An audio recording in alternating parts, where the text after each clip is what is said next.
महाराष्ट्राचे लाडके उपमुख्यमंत्री स्वर्गीय अजितदादा पवार यांची उद्या जयंती आहे। त्याच पार्श्वभूमीवर एक अतिशय सुंदर अशा प्रकारचं चित्र प्रदर्शन आज मविमच्या हॉलमध्ये त्याचं उद्घाटन आम्ही केलं। अतिशय सुंदर अशा प्रकारची चित्र दादांचं संपूर्ण जीवन दर्शवणारी, त्यांच्या लहानपणातली, परिवारातली, लग्नातली आणि त्यांच्या राजकीय सामाजिक कारकिर्दीतली विविध क्षण जी आहेत ती अतिशय चांगल्या पद्धतीनं या प्रदर्शनाच्या माध्यमातून आपल्याला पाहायला मिळतात।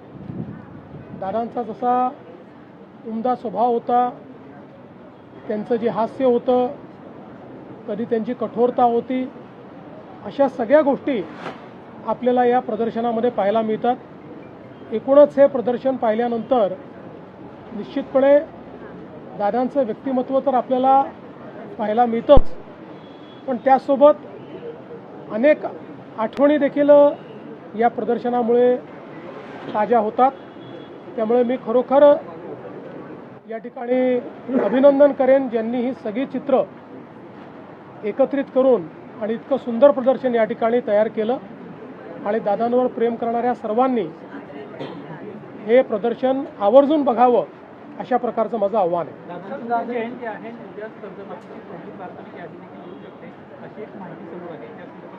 प्रयत्न आहे की उद्या पहिली यादी जी आहे ती जाहीर व्हावी।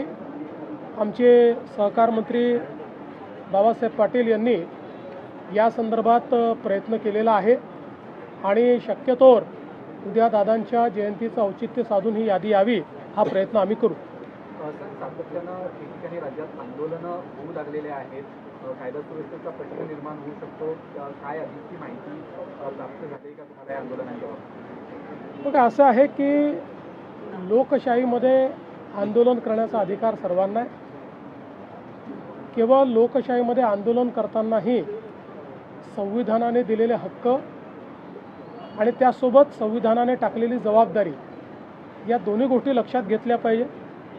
कोणीही परवानगी घेऊन आंदोलन करत असेल, शांतिपूर्ण आंदोलन करत असेल तर अशा आंदोलनाला परवानगी पण दिली जाईल आणि अशी आंदोलनं करण्याचा सगळ्यांना अधिकार आहे। जाणीवपूर्वक राजकीय अशांतता तयार करण्याकरता बिना परवानगी आंदोलनं करणे, हिंसा करणे हे मात्र कुठल्याही परिस्थितीमध्ये योग्य नाही। त्याच्यावर आवश्यक ती कारवाई केली जाईल।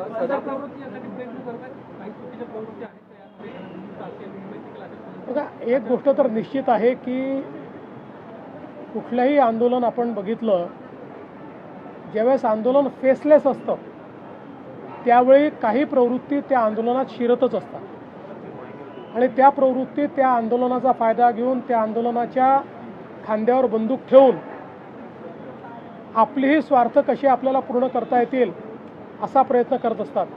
आता दिल्लीमध्ये जे आंदोलन झालं, अनेक राजकीय पक्ष त्यामध्ये आपली पोळी कशी भाजता येईल हा प्रयत्न करतायत। अनेक अशा संघटना की ज्या संघटनांचा या विषयाशी घेणं देणं नाही आहे, पण अराजकता कशी तयार करता येईल त्याचाही प्रयत्न करतायत।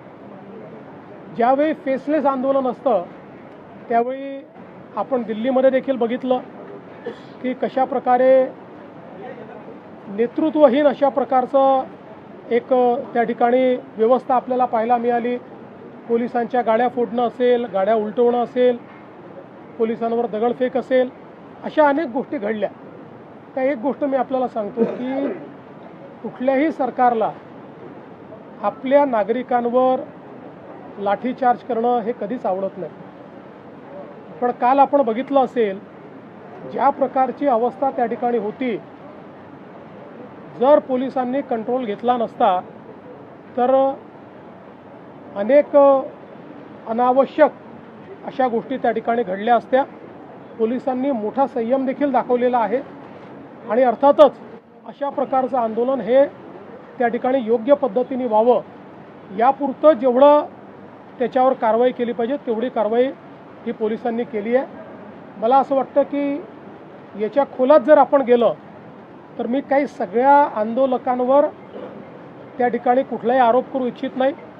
काही लोक चांगल्या भावनेने देखील करत असतील, पण हे निश्चित आहे की त्याच्यात असे लोकही घुसलेले आहेत की ज्यांना आपला स्वार्थ साधायचा आहे, ज्यांना या नीटशी काही घेणं देणं नाही आहे, ज्यांना केवळ अराजकता तयार करायची. सदाभाऊ